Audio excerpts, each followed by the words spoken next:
یہ کہانی بہت ہی ڈرونی کہانی ہے۔ موہن کی آخری رسمات پوری رسمات کے ساتھ گئیں۔ وہاں میں اور میرے دوست سونو، امیت اور ٹیم شمشاد گھاٹ میں ہر جگہ گھوم رہے تھے۔ ہم تمام لاشیں دیکھ رہے تھے۔ ہم نے سینکڑوں جنازوں کو جلتے دیکھا۔ ہم قبرستان میں تصویریں لے رہے تھے اور ان میں سے کچھ کی ویڈیو بھی بنا رہے تھے۔ ہمارے ساتھ جو موہن کی لاش لے کر آئے تھے وہ سب موہن کے جنازے کے قریب تھے، لیکن ہم ادھر ادھر گھوم رہے تھے۔ میرے دوست سونو نے مجھے کہا، راہل تم اپنے آپ کو بہت نڈر سمجھتے ہو۔ تم میں ہمت ہے تو کیا تم یہاں سے اپنی جیب میں کسی چتا کی تھوڑی سی راکھ لے سکتے ہو؟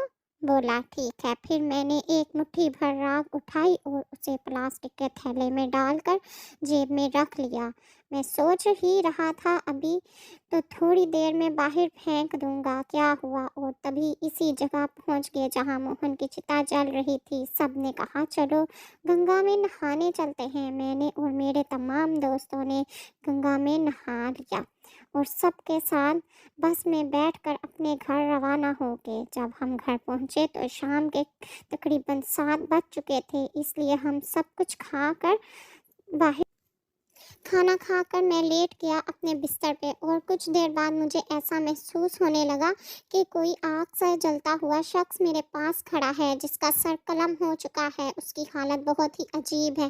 مجھے ایسا محسوس ہونے لگا کہ میں بھوتوں کے درمیان کھڑا ہوں۔ اتنی دیر میں ہی میری بیوی آئی اور مجھے کہنے لگی، راہل کیا تم ٹھیک ہو؟ میں کہنا نہیں چاہتا تھا لیکن میرے منہ سے لفظ نکل رہے تھے کہ میں اس کو لے کے جاؤں گا، یہ میرا ہے، یہ مجھے لے کے آیا ہے، یہ اب میرے ساتھ جائے گا۔ اتنی بات میری سن کر میری بیوی نے فوراً سے میرے والدہ اور گھر کے تمام لوگوں کو بلایا، اور میرے والد نے بہت اونچی آواز میں کہا، راہل یہ کیا تم ہو؟ تمہارے اندر سے کچھ نکل رہا تھا؟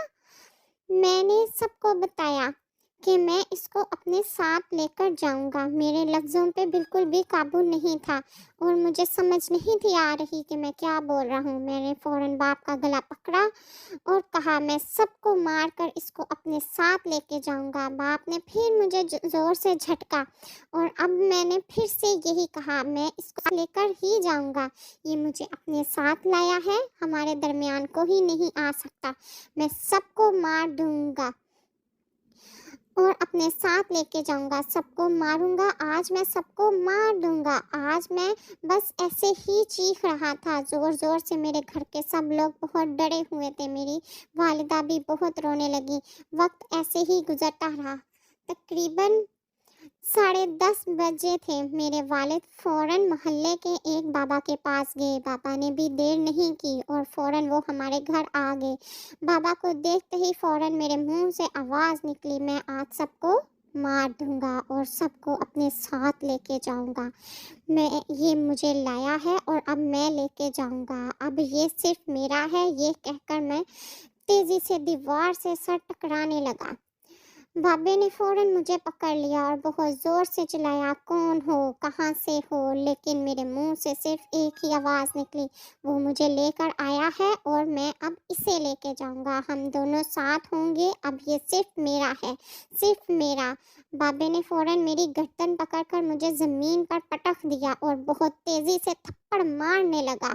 تھپڑ مارتا گیا اور بولا، بتاؤ تم کون ہو، کہاں سے آئے ہو؟ بابے نے کچھ پوجا کی تو میں نے کہا، وہ مجھے شمشان سے لے کر آیا ہے اور اب میں اسے اپنے ساتھ لے کے جاؤں گا۔ بابے نے مجھے بتایا کہ بات سنو، بولو وہ تمہیں شمشان سے کیسے لے آیا؟ بابے کی بات ختم ہونے کے بعد میں نے کہا، وہ مجھے لے آیا، اب ہم ساتھ چلیں گے۔ بابے نے مجھے پکڑ کر دبایا اور میں زور زور سے چیخنے لگا۔ پھر میں نے کہا، وہ چتا سے میری راکھ لایا ہے، اس لیے میں یہاں آیا ہوں۔ بابے نے میرے والد سے کہا، یہ راکھ اپنی جیب سے نکالو۔ میری جیب میں رکھ کر تھیلا پھٹ چکا تھا، میرا تھیلا پھٹ چکا تھا تو اس نے ساری راکھ بکھر گئی۔ میرے والد نے تمام راکھ اپنی جیب میں جمع کر کر رکھی، گھر کے قریب دریا میں پھینک دی۔ اس وقت میں بالکل ٹھیک تھا اور اگلے دن میرا سر بہت بھاری محسوس ہوا، مجھے عجیب لگ رہا تھا، لیکن میں نے کسی کو نہیں بتایا۔ جو میں جانتا تھا کوئی اس وقت بالکل نہیں جانتا تھا، اور اگلے دن میرا سر بھاری محسوس ہوا۔ مجھے عجیب لگ رہا تھا، لیکن میں نے یہ بات کسی کو نہیں بتائی۔ جو میں جانتا تھا، کون جانے کل کے واقعے کی وجہ سے میری طبیعت خراب ہو سکتی ہے، لیکن جب میں رات کو اپنے بستر پر سو گیا، اس لیے میری آنکھ لگ گئی، اس لیے پتہ نہیں کیا ہوا کہ میں زور زور سے چیخنے لگا اور میں کہنے لگا، میں لے لوں گا، اب میں ہی لے لوں گا، مجھے لایا ہے اور میں لے لوں گا۔ یہ کہہ کر میں اپنے گھر سے باہر بھاگنے لگا۔ میں نے نیچے گرتے ہوئے بھاگ رہا تھا، تبھی میرے والد اور آس پاس کے لوگوں نے مجھے پکڑا اور گھر لے آئے اور بستر پر لیٹ گیا۔ کچھ دیر لیٹنے کے بعد میں اٹھا اور اپنا سر دیوار سے ٹکرانے لگا اور زور زور سے رونے لگا، اور میں صرف ایک ہی بات کہہ رہا تھا، اب میں لے لوں گا، یہ مجھے لایا ہے اور میں لے جاؤں گا۔ اس بار میں رات سے زیادہ غصے میں تھا اور میں سب کا گلا پکڑنے کی کوشش کر رہا تھا۔ بار بار بابے نے پورے گھر میں گنگا کا پانی چھڑکا اور منتر شنتر پڑھنا شروع کر دیا۔ بابے نے کہا کہ ابھی بھی اس کی راکھ بستر میں پڑی ہے اور اس کے کپڑوں پر بھی ہے، اب کون دیکھے گا؟ میرے والد نے میرے بستر کی چادر اور میرے کپڑے ڈال دیے، دریا ڈوبی اور بابے نے منتر پڑھ کر میرے گلے میں تابوت باندھ دیا۔ بابے نے کہا کہ اب ایسا کبھی نہیں ہوگا، تب سے مجھے اپنے کام کا خیال ہے، اور یہ کہانی ایک سچے واقعے پر ہے۔